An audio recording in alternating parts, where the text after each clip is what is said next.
പ്രിയപ്പെട്ട എനിക്ക്, സുഖമല്ലേ എന്ന് ചോദിക്കാൻ ആളില്ലാതാവുമ്പോഴൊക്കെ ഉള്ളിലേക്ക് നോക്കുക. മാറ്റം അനിവാര്യമാണെന്ന് സ്വയം തോന്നും വരെയും നീയായി തന്നെ തുടരുക. വീഴ്ചകൾ ഉണ്ടാകും, തളരരുത്. വിജയിക്കുവോളം ശ്രമിച്ചുകൊണ്ടിരിക്കുക. സങ്കടം വരുമ്പോഴൊക്കെയും കരയുക. ചിരിക്കാൻ കിട്ടുന്ന ഒരവസരവും പാഴാക്കാതിരിക്കുക. ദുഃഖങ്ങളെ ചിരിച്ചു തോൽപ്പിക്കുന്നൊരു സന്തോഷമായി മാറുക. ക്ഷമിക്കാൻ പഠിക്കുക. തെറ്റുകൾ പറ്റും, ക്ഷമ ചോദിക്കാൻ മടിക്കാതിരിക്കുക. ഒരു തെറ്റിന്റെ പാട് ഒരിക്കൽ മാത്രം സൂക്ഷിച്ചു വെക്കുക. സമാധാനത്തോടെ ഉറങ്ങുക. ഒത്തിരി സ്വപ്നം കാണുക, ഇത്തിരി മാത്രം പ്രതീക്ഷിക്കുക. മരണത്തെ ഭയപ്പെടാതിരിക്കുക. മടുപ്പില്ലാത്ത മനുഷ്യരെ വായിക്കുക. മടുക്കുവോളം എഴുതുക.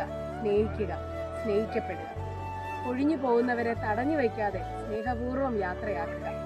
ചോർന്നു പോകാത്തവരെ ചേർത്ത് നിർത്തുക. സന്തോഷം നൽകുന്ന കുഞ്ഞു കുഞ്ഞു ഇഷ്ടങ്ങളെ നാളത്തേക്ക് മാറ്റിവെക്കാതിരിക്കുക. ഓർമ്മകൾ കൊണ്ട് സമ്പന്നനാവുക. ചുറ്റിലും ആരുമില്ലാതായാലും നീ ഒറ്റയാവുന്നില്ല. ഒറ്റപ്പെടുമ്പോഴൊക്കെ ഞാൻ കൂടെയുണ്ടെന്ന് മറക്കാതിരിക്കുക. എന്തെന്നാൽ മറ്റെന്തിനേക്കാളും നീ എനിക്കേറെ പ്രിയപ്പെട്ടതാകുന്നു. അന്നും ഇന്നും എന്നും. അതെ, പ്രിയപ്പെട്ട എന്നോട്.